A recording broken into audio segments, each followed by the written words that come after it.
Good morning. We're live Wednesday, September 7th, 2022 in Ottawa, Ontario. It's 7:58 a.m. now. We're in front of Dumachel's, the beautiful, beautiful, beautiful, beautiful place I like to get some steak, the butcher shop, and I am enjoying a nice coffee.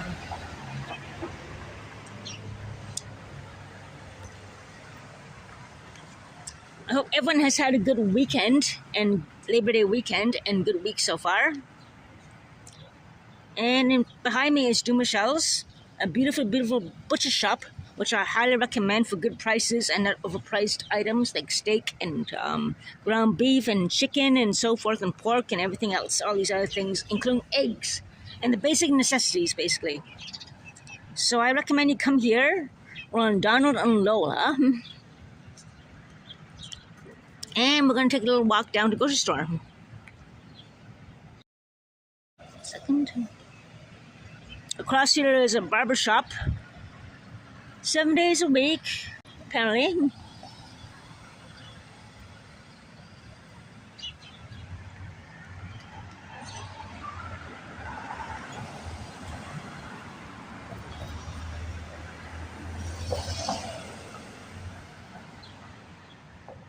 Good morning, Dave. I'm losing my voice a bit. I just woke up half an hour ago.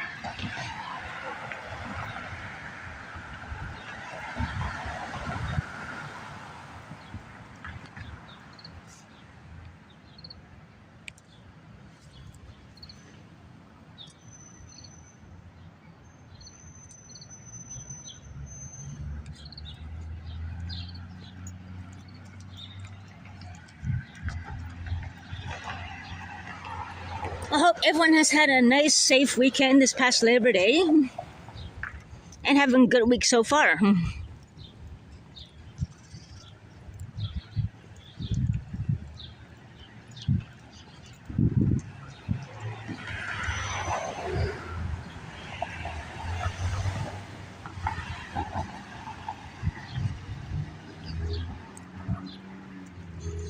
It's not too chilly here at all in Ottawa, Ontario. The weather is nice enough to wear short sleeves and so forth. I have my hoodie wrapped around my waist right now. I thought it was going to be cooler, but it's pretty nice out. But it might be cooler by the river. So...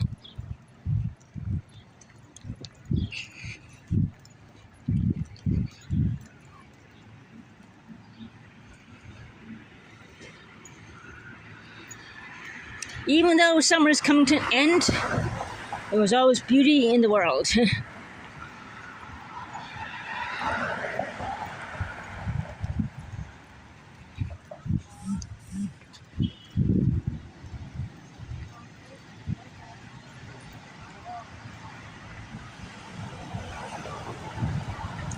Actually, Dave, in Bangor, it is former military housing.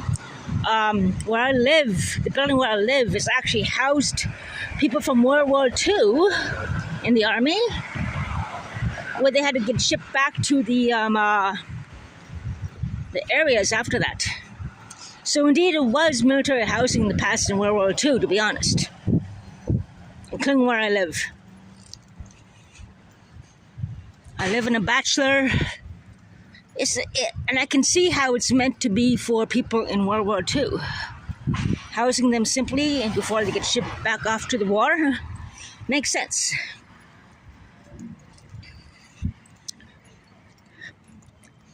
Indeed it is military housing, my friend. Indeed it is. From World War II.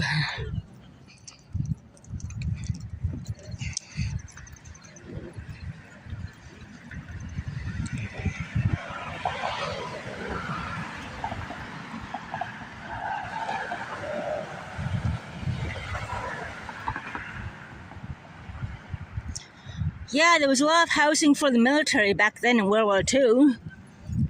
And I'm not sure if you heard that some people from Ukraine were shipped here. Particularly that story where the kids were shipped here but the parents stayed behind. Heartbreaking as that was.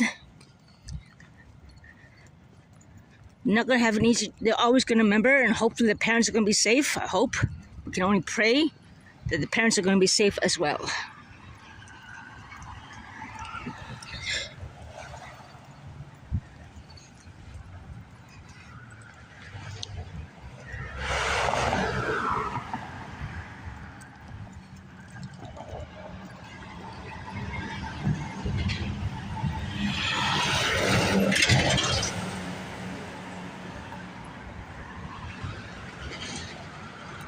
Now, there is a building here that is very, very, very sad to live in. Right here in 251, 255 Donald. Anyway, gentleman was found in the dumpster in this building about quite a few years ago. And I'm not sure if it's true, but there are rumors that people fall out and jump out the building. I don't believe that. You'd be in the news that it happen all the time. And my ex-BF is basically a delusional, lying piece of garbage.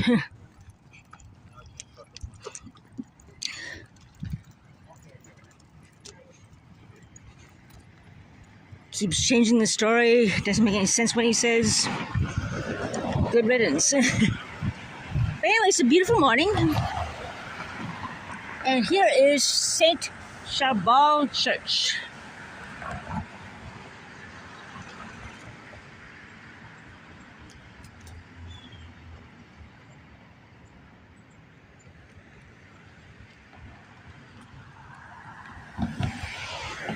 Yeah.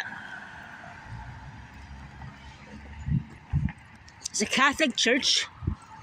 I was raised Catholic actually, but yeah.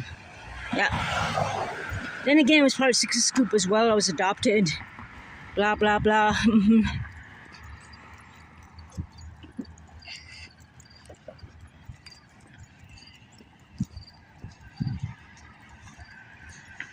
And this building here is for a lot of people coming immigrants. The Hardini Community and Recreational Center for the Middle Eastern community. Also a food bank here that you can come here once a month, counseling and so forth if you need it. A few other places inside the building as well. Resources for people to help people.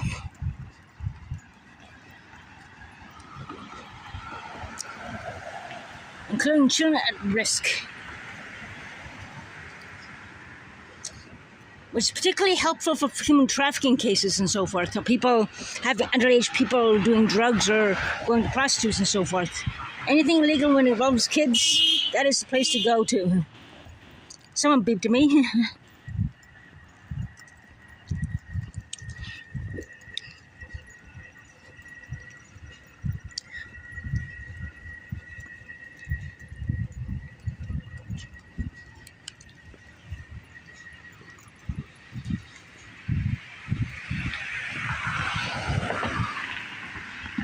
I tend to go for is the children at risk, and the snowsuit fund is very important for the children,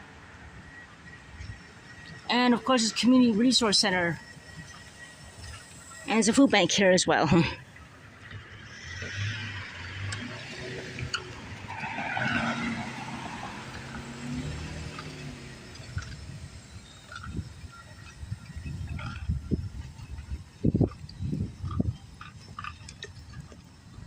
There's a nice little park over here too, actually, on Donald Street. The speedometer. This guy's right in the green zone, 51. Well, 52 and beyond is a little bit high. That guy's going okay. I cycle by there, I go about 25 clicks a minute. 25 clicks for me. And here's Jill O'Julian Park.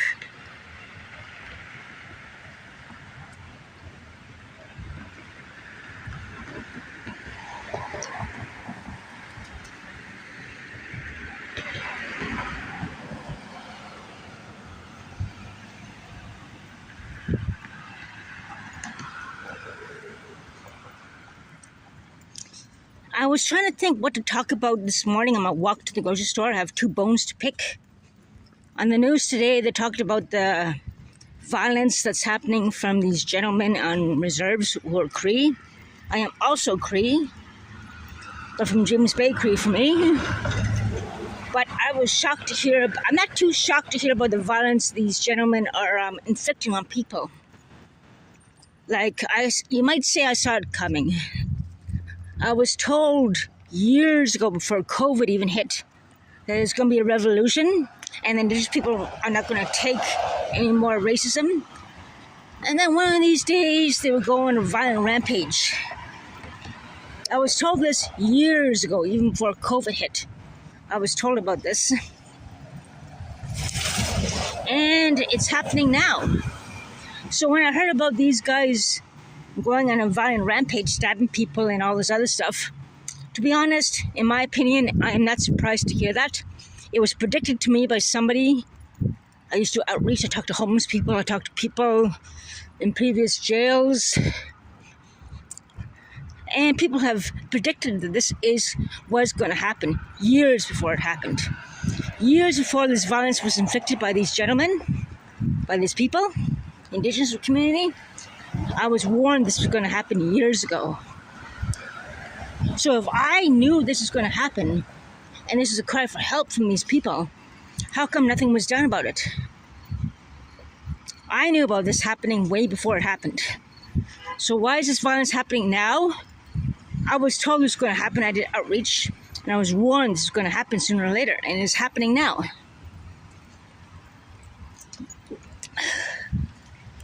Addictions, racism, trauma, you name it. Eventually it boils up like a kettle that boils up hot water, and people get violent. Me, in my personal experience, most I do is drink, and if I really get angry, I throw bottles around the room, this glass over my apartment.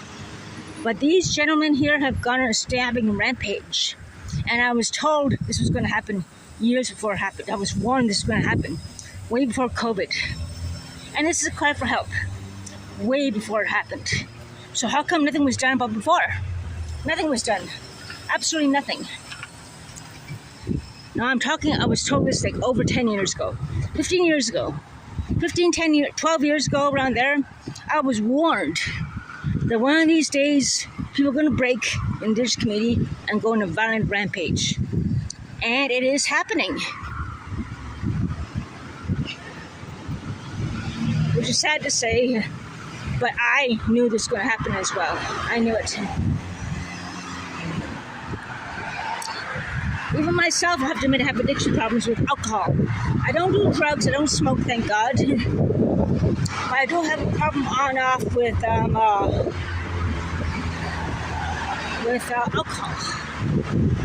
I don't say I drink every day, 24 hours a day.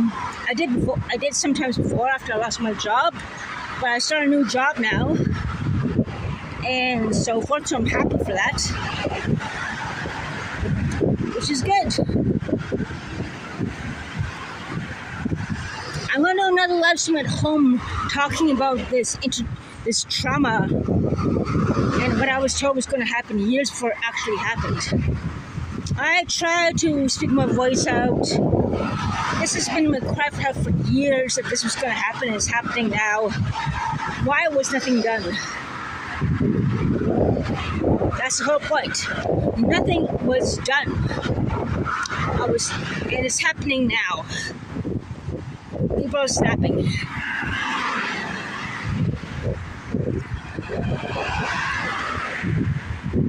I'm not surprised at all at what's happening now. I was told as an average person this was going to happen way before it happened, even before COVID. I knew this was going to happen, so I'm not surprised. We tried to talk, we tried to heal ourselves, and COVID did not help either to escalate the problem. But even before COVID, this was told to me that Indigenous people are not going to take it anymore, and there would be a violent uprising, I was told, I believe, of people going on violent rampages as is happening now.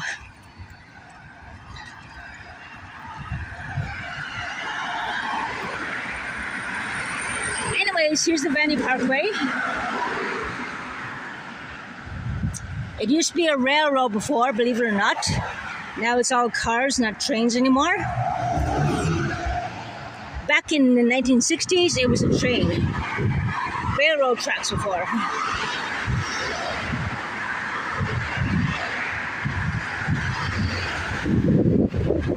And this is known as the Vanny Parkway. I don't recommend cycling on here. Too dangerous. I avoid cycling here totally 100%.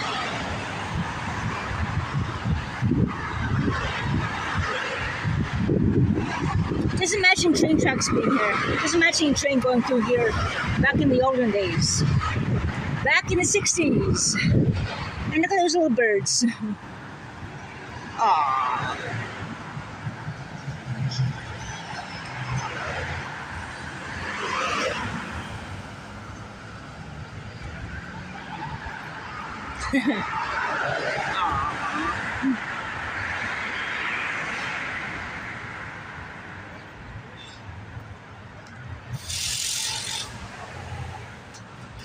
And here we are at Joe Fresh and Loblaws on MacArthur Avenue in the Vanny Parkway. I'm going to get a few more beers, to be honest, I'm being honest. And get some food and protein-rich food to get ready for my job on Friday. And I hope you guys have a good morning.